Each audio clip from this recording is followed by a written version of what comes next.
Oi pessoal, tudo bem com vocês? Espero que sim.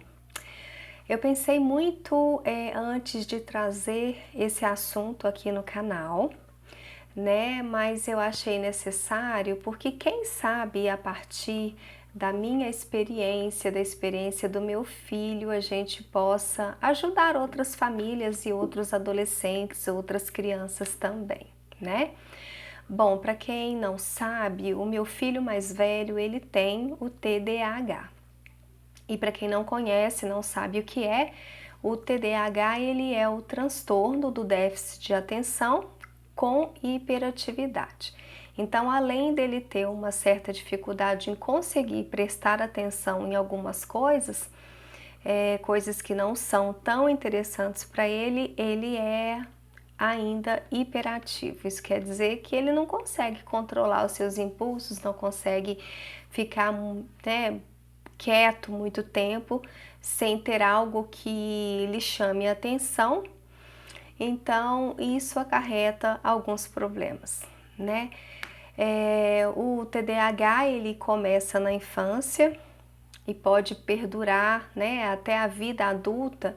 Inclusive tem muitas pessoas adultas hoje em dia, né, tendo o diagnóstico de TDAH, às vezes já sofria com todos esses sintomas a vida inteira e não sabia o que era, e agora recebem esse diagnóstico. Eu notei que meu filho era hiperativo desde bebê. Sério, gente. A gente tinha dificuldade de colocar ele até na cadeirinha de bebê dentro do carro. Porque eu acho que ele se sentia preso, né? E não queria ficar ali, então ele chorava muito, ele se debatia muito para que a gente tirasse ele dali. Sair com o Gabriel era muito complicado, era assim uma tarefa para dois, para duas ou mais pessoas, né? Sair para almoçar com ele era muito difícil, enquanto um comia, o outro tinha que ficar atrás do Gabriel. Mas até então, desde que ele nasceu até os 4 aninhos, assim, não me passava pela cabeça que ele tivesse algum transtorno, que ele tivesse algum problema. Porque na cabeça da mãe, o filho é perfeito, a gente quer ter um filho totalmente perfeito, né? Mas quando ele começou a estudar, eu acho que com o conhecimento assim da diretora da escolinha dele na época, ela começou a me alertar de algumas coisas. Ô Miriam, ela falava comigo, eu acho que o Gabriel, ele deve ter alguma coisa, eu acho melhor você procurar um psicólogo para ele. Mas até então, gente, eu não aceitava aqui dentro. Eu escutava o que ela falava, obviamente, né? Mas eu ia embora para casa acabada, sabe? Acabada. Porque eu não queria escutar que o meu filho tinha algum problema. Eu estava vendo, né? Assim, acontecia muito da escola me ligar, me falando, né? Me contando de algum comportamento que o Gabriel teve na escola, que ele não parava quieto dentro de sala de aula, que ele tinha problemas para fazer amigos e uma série de outras coisas. Mas eu não queria aceitar, gente, era incrível, tinha uma venda assim nos meus olhos que não deixava eu ver que o Gabriel ele precisava de algum tipo de ajuda. Então, ele saiu da escolinha, eu fiquei com aquilo na cabeça, que a diretora tinha me falado, e essa ideia de que o Gabriel precisava de algum tratamento especial começou a amadurecer na minha cabeça. Então, quando ele trocou de escola, ele foi para o primeiro ano, então ele foi para um outro colégio, muito maior, muito mais capacitado, que já tinha crianças com transtornos também, não só TDAH, mas outros tipos de transtornos. Eu fui chamada na escola, logo quando ele foi para o primeiro ano, né? O primeiro ano, gente, foi muito turbulento, muito turbulento. Eu acho que essa mudança de escola, ele foi para uma escola muito grande, eram várias crianças, eram várias professoras. Isso fez com que realçasse ainda mais os sintomas do TDAH. Então, na primeira vez que a coordenadora me chamou, ela também relatou a mesma coisa que a diretora lá da escolinha, né, da escolinha infantil tinha falado comigo. Aí eu pensei, nossa, realmente, então agora eu tenho que tirar essa venda dos olhos e tenho que realmente procurar uma ajuda especializada, uma ajuda médica para o Gabriel. Foi então que começou aí a minha saga, né? Eu digo saga, gente, porque não é um caminho muito fácil, tá? Primeiramente, então, eu fui buscar um neurologista. O neurologista fez uma série de exames, né, para detectar se o Gabriel tinha algum problema neurológico. Isso não aconteceu, ele não tem problema neurológico. Me deu lá um papel, né, sobre o exame que ela tinha feito naquele dia e pediu para me procurar um psiquiatra. Então eu fui lá, rapidamente, já marquei o psiquiatra, levei ele na consulta e fui atendida pela psiquiatra. Ele tinha 6 aninhos, né, de idade. Então, naquele momento, depois de todas as perguntas que ela me fez, né, daquela sondagem toda que eles fazem, ela diagnosticou o Gabriel com TDAH. E ela, então, naquele dia, receitou para o Gabriel o primeiro medicamento dele. Aí, gente, foi uma outra etapa para mim aprender a desbloquear esse sentimento que eu tinha dentro do peito. Eu fui embora assim, nossa senhora, meu filho foi diagnosticado com um transtorno e ele agora vai ter que tomar um medicamento tarja preta. Meu Deus, que isso? Foi difícil para mim aceitar, foi muito difícil. Mas mesmo não querendo aceitar, e eu comecei a dar direitinho e tudo mais. Não dá para mim poder entrar detalhadamente no assunto de todo medicamento, de todo tratamento, tudo que a gente passou, porque senão o vídeo vai ficar longo demais. Mas eu quero passar um resumo aqui para vocês, que daquela primeira consulta até o dia de hoje, os medicamentos eles foram trocados já, porque a criança vai crescendo, vai se tornando adolescente, chega um ponto que tal medicamento não faz efeito mais, a tal dosagem não faz efeito mais e por aí vai, né?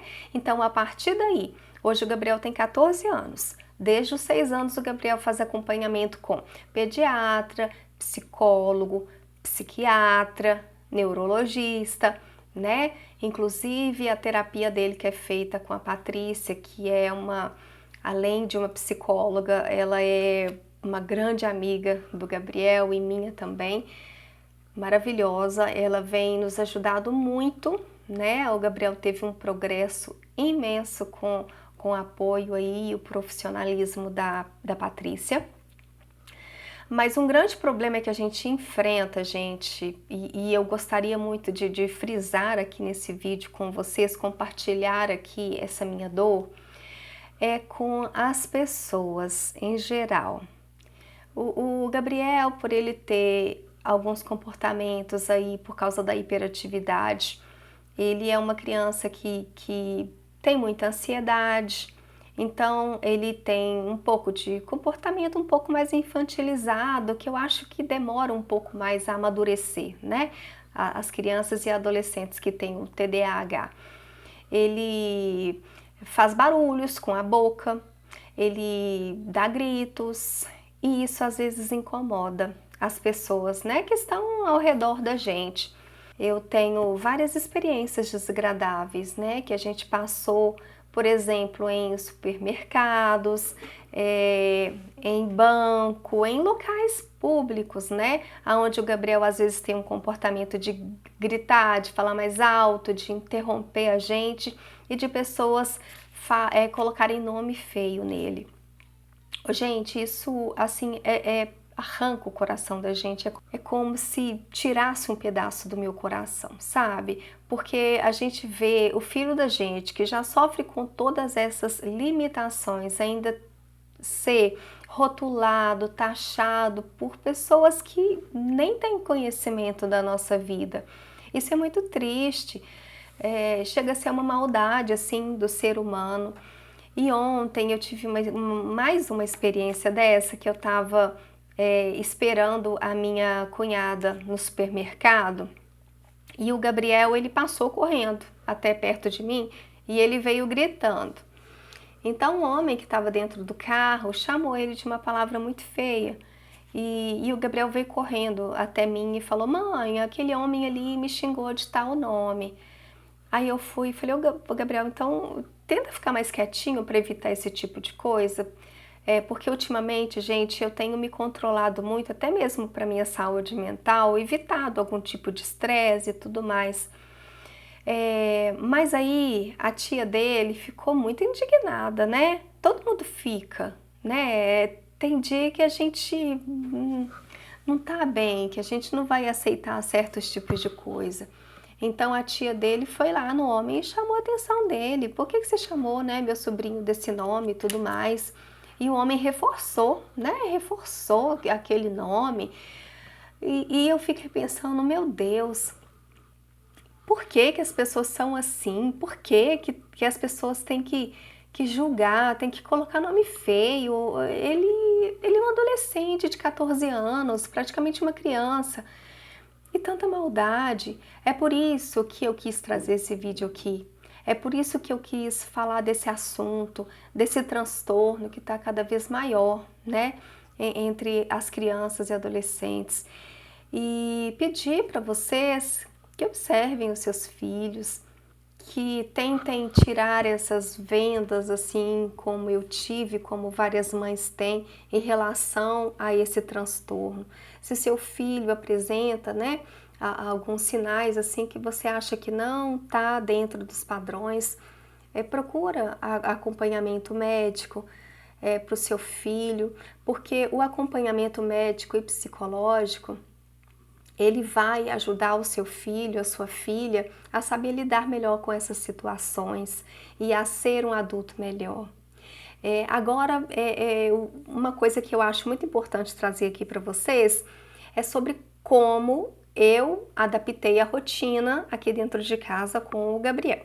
O Gabriel, ele tem uma dificuldade em quê? Em organização, uma dificuldade muito grande em se organizar para estudar, organizar com tarefas diárias, simples mesmo, né, do dia a dia, com horários e tudo mais. Então, eu criei um planner, uma tabelinha com as atividades diárias que ele deve ter. Coisas simples, gente, como, por exemplo, a hora dele fazer o para casa, a hora que ele pode jogar, a hora que ele tem que fazer a tarefa de casa dele, porque aqui em casa eu procuro trazer as tarefas de casa para todo mundo aqui tem uma tarefa, porque senão sobrecarrega, né, uma pessoa só, e eles também, tanto o Gabriel quanto a Valentina, precisam crescer sabendo cuidar de uma casa, sabendo ter responsabilidades. Então, o Gabriel, ele precisa dessa planilha, fica colada no guarda-roupa, em frente da cama dele, né, os horários, tudo certinho, de cada coisa que ele precisa fazer depois que ele chega na escola. Tem o horário do descanso, o horário do banho, o horário dele dormir, o horário dele fazer a tarefa de casa, o horário dele fazer uma leitura. E mesmo assim, mesmo estando pertinho dele, visível para ele, eu preciso de ficar lembrando ele toda hora, né? Porque senão passa desapercebido ali, né? Ele começa a fazer uma outra tarefa e se eu não for lá lembrar ele, passa desapercebido. E obviamente que nem todos os dias vai dar para cumprir aquilo. Por exemplo, se eu coloco lá 14 horas fazer o dever de casa, se eu precisei sair com eles, ou se ele saiu com o pai, ou foi fazer alguma outra atividade, não vai dar para as 14 horas ele fazer o para casa. Mas fica flexível, né? A gente sabe que ele precisa de cumprir essas tarefas. No final de semana eu procuro deixar ele mais à vontade. E procuro também a não cobrar dele demais o que ele não vai poder, né, entregar para si mesmo ou para mim ou para nossa família. Eu procuro fazer as coisas de forma mais leve para ele. O amor, a compreensão e a busca de aprendizado, né, sobre o assunto é muito importante para que as coisas fluam melhor e mais leve, para que os dias passem de forma mais leve, porque senão a gente enlouquece. Eu falo isso hoje, assim, né? Parece que, nossa, é uma maravilha a vida dela com o filho com TDAH, mas já foi muito pior antes de eu conhecer, antes de eu procurar saber sobre esse transtorno.